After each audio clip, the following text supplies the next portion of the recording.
Chapter 34. The Lord said to Moses, Chisel out 2 stone tablets like the first ones, and I will write on them the words that were on the first tablets which you broke. Be ready in the morning, and then come up on Mount Sinai.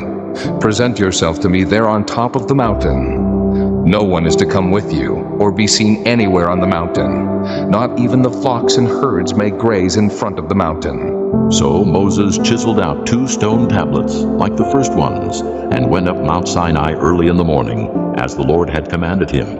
And he carried the 2 stone tablets in his hands. Then the Lord came down in the cloud, and stood there with him, and proclaimed his name, the Lord.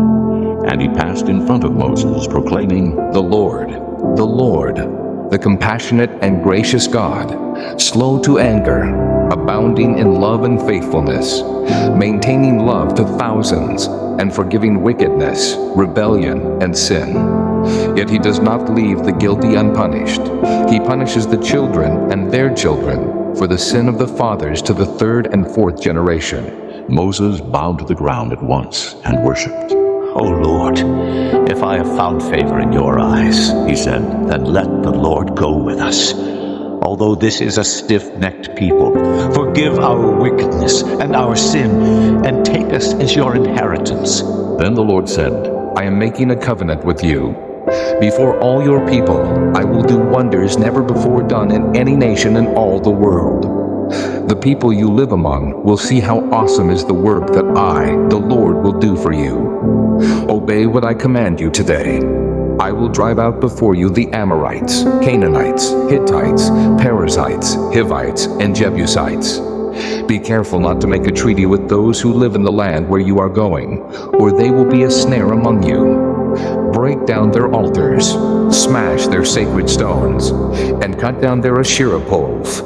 Do not worship any other god, for the Lord, whose name is jealous, is a jealous God.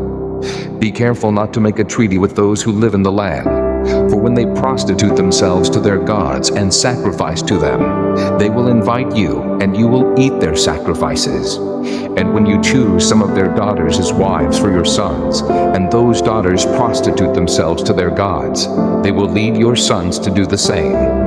Do not make cast idols. Celebrate the feast of unleavened bread. For 7 days eat bread made without yeast, as I commanded you. Do this at the appointed time in the month of Aviv, for in that month you came out of Egypt. The first offspring of every womb belongs to me, including all the firstborn males of your livestock, whether from herd or flock. Redeem the firstborn donkey with a lamb, but if you do not redeem it, break its neck. Redeem all your firstborn sons. No one is to appear before me empty-handed. 6 days you shall labor, but on the 7th day you shall rest. Even during the plowing season and harvest you must rest. Celebrate the Feast of Weeks with the first fruits of the wheat harvest, and the Feast of Ingathering at the turn of the year. 3 times a year, all your men are to appear before the sovereign Lord, the God of Israel. I will drive out nations before you and enlarge your territory, and no one will covet your land when you go up 3 times each year to appear before the Lord your God. Do not offer the blood of a sacrifice to me along with anything containing yeast, and do not let any of the sacrifice from the Passover feast remain until morning. Bring the best of the first fruits of your soil to the house of the Lord your God. Do not cook a young goat in its mother's milk. Then the Lord said to Moses, Write down these words, for in accordance with these words I have made a covenant with you and with Israel. Moses was there with the Lord 40 days and 40 nights without eating bread or drinking water.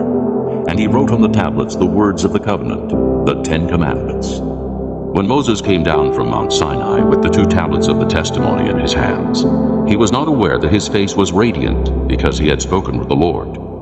When Aaron and all the Israelites saw Moses, his face was radiant, and they were afraid to come near him. But Moses called to them. So Aaron and all the leaders of the community came back to him, and he spoke to them. Afterward, all the Israelites came near him, and he gave them all the commands the Lord had given him on Mount Sinai. When Moses finished speaking to them, he put a veil over his face. But whenever he entered the Lord's presence to speak with him, he removed the veil until he came out.